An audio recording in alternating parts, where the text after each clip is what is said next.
Bienvenue dans Terre et Progrès, le magazine des filières agricoles produit par le FIRCA. Grand format consacré aujourd'hui à la deuxième et dernière partie du documentaire sur la saignée de l'EVA. Mais tout de suite, l'actualité des filières dans AgroNews. Le secteur des pêches et de l'aquaculture occupe une place stratégique dans l'économie ivoirienne au regard de la problématique de la sécurité alimentaire. Le poisson est en effet la principale source de protéines animales du consommateur ivoirien et la consommation per piquet se situe entre 11 et 14 kg par habitant et par an. La demande nationale en produits halieutiques est forte et soutenue, mais l'analyse du plan directeur de la pêche et de l'aquaculture révèle l'existence de plusieurs facteurs qui freinent le développement de cette activité, dont notamment le faible niveau de préparation technique des aquaculteurs, la mauvaise organisation du secteur rendant difficile la commercialisation du poisson, etc.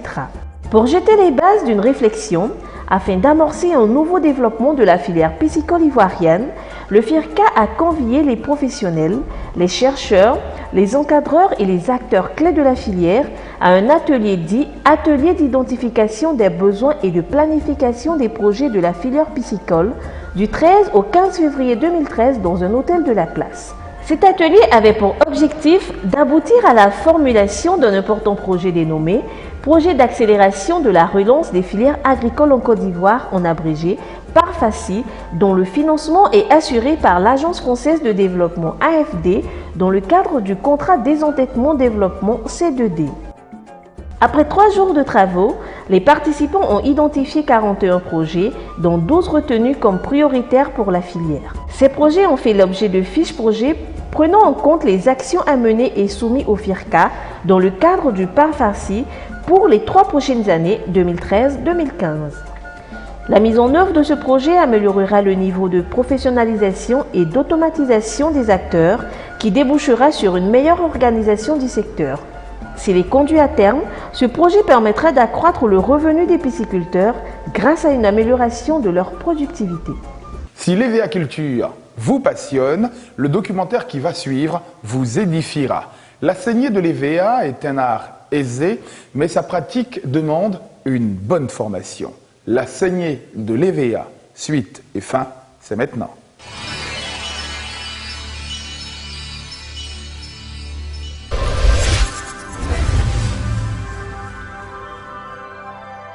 Alors, le contrôle consiste à évaluer 5 critères. Le critère de la profondeur, l'inclinaison, l'encoche, la consommation, les soins de blessure et également la propriété. Pourquoi la profondeur? La profondeur parce que au niveau anatomie de l'arbre, nous savons qu'il y a une différenciation des cellules, mais plutôt les assises latérales qui à l'intérieur vont constituer le cambium, qui est donc la cellule régénératrice, des cellules vers l'extérieur et des cellules vers l'intérieur. C'est à partir du cambium que reconstituent les libères. Les libères, à l'intérieur du libère, il y a les vaisseaux lacticifères, les plus récents. C'est à ce niveau-là que se situent les manteaux lacticifères qui sont les plus irrigués en latex. Et donc, il faut aller chercher le latex près du cambium, à peu près à 1 mm. Et cet instrument va nous permettre de mesurer à quelle profondeur se situe l'incision que le Seigneur vient de faire. S'il est à 1 mm du cambium, au-delà, c'est-à-dire vers l'extérieur du cambium, ou vers l'écorce, c'est-à-dire s'il est en train de sortir du niveau de profondeur que nous avions indiqué. Ensuite, nous allons contrôler la pente. Pourquoi? Parce que les vaisseaux lacticifères sont en forme d'ellipse à l'intérieur et sont orientés de la gauche vers la droite. Ils ne sont pas totalement verticaux et donc ils sont inclinés. Alors pour pouvoir permettre de couper suffisamment de vaisseaux lacticifères, il faut donc avoir une incision inclinée, du haut vers le bas. Ensuite, nous allons vérifier si la saignée qui a été faite, la profondeur n'est pas allée au-delà d'1 millimètre près du cambium. Parce que quand il va enlever cette cellule qui va régénérer l'écorce, on sera au niveau du bois. Donc nous allons vérifier s'il y a des blessures, donc il faut les soigner. Nous avons une pâte cicatrisante qui va permettre de régénérer plus facilement, donc de cicatriser plus facilement.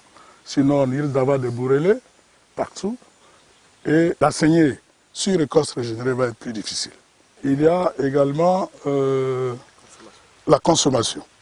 Bon, c'est bien évident qu'en fonction de la fréquence de saignée, si vous avez la D2, la D3 ou la D4, la D5, donc en fonction de la fréquence de saignée, quand on revient, 3 à 4 jours après, il y a un dessèchement de l'encoche de saignée.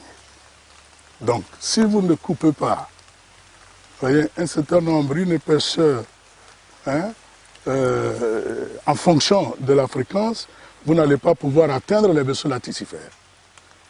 Donc il faut également couper une épaisseur d'écorce qui puisse permettre d'enlever la partie sèche et de pouvoir atteindre la partie tendre, la partie fraîche, pour pouvoir couper les vaisseaux laticifères.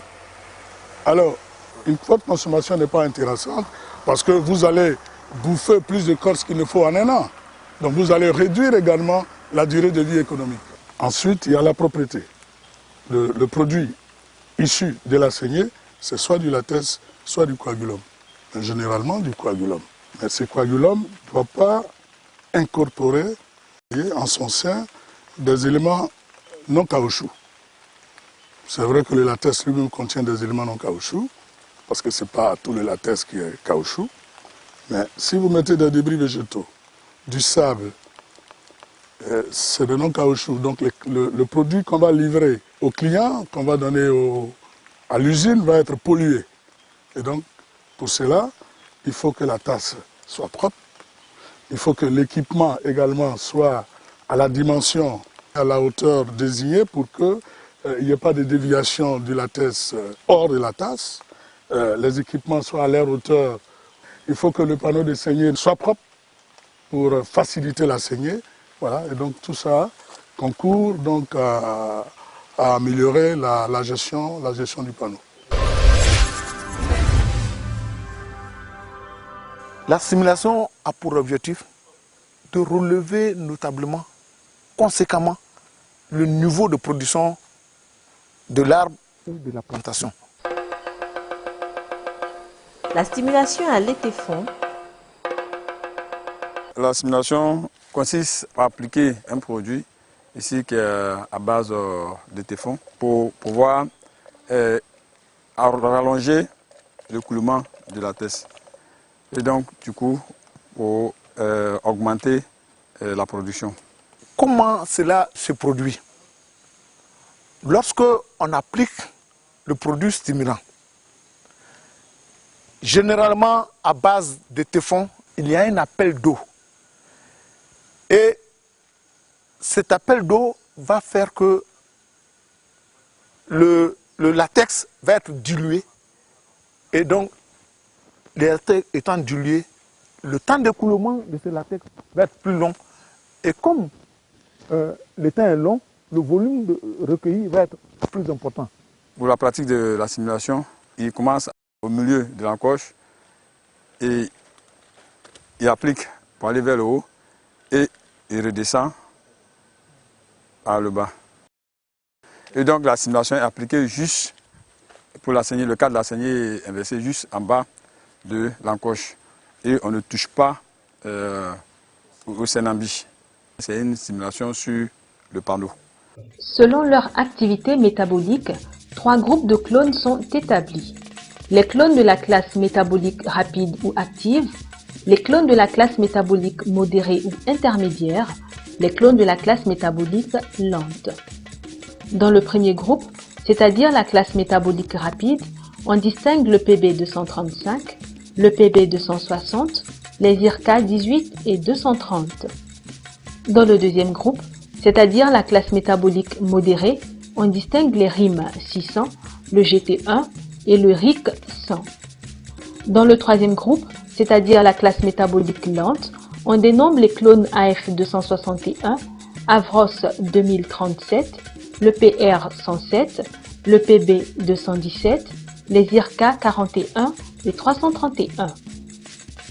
Par rapport à la réponse de l'EVA à différentes fréquences de stimulation, 3 grandes périodes correspondant à des âges physiologiques se distinguent. De la première à la 2e année de saignée, de la 3e à la 9e année de saignée, de la 10e année et au-delà. En fonction de la classe métabolique et de la fréquence de saignée, D3, c'est-à-dire saigner chaque 3 jours, D4, saigner chaque 4 jours, D6, saigner chaque 6 jours. L'abus de stimulants, de produits stimulants. Lorsque vous avez un clone qui est dans le premier groupe métabolique, c'est-à-dire qui reçoit les 2 premières années autour de 3 stimulations, si vous voulez appliquer 5, 6, 7 stimulations, par exemple, il y a de fortes chances que la production peut augmenter, mais pendant un bref temps, et après, l'arbre peut tomber en encoche sèche.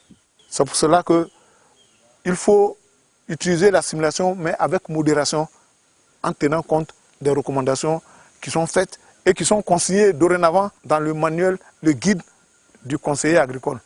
Les raisons qui expliquent ce problème, ce sont les mêmes qui nous amènent à dire de ne pas stimuler pendant la période d'hivernage. Parce que au cours de cette période, il n'y a pas d'eau et le fait d'apporter la stimulation, c'est comme on apportait de l'énergie à l'usine qui va tourner. À partir du moment où il n'y a pas d'eau, ça va forcer et la production va sortir, mais ce sera au détriment de l'équilibre physiologique de l'arbre. Et lorsque cet équilibre est rompu, on tend vers l'encoche sèche. Avec l'espoir que ce documentaire en 2 parties consacré à la saignée de l'EVA aura éclairé vos lanternes, je vous souhaite de passer un excellent week-end et rendez-vous la semaine prochaine pour un autre numéro de Terre et Progrès.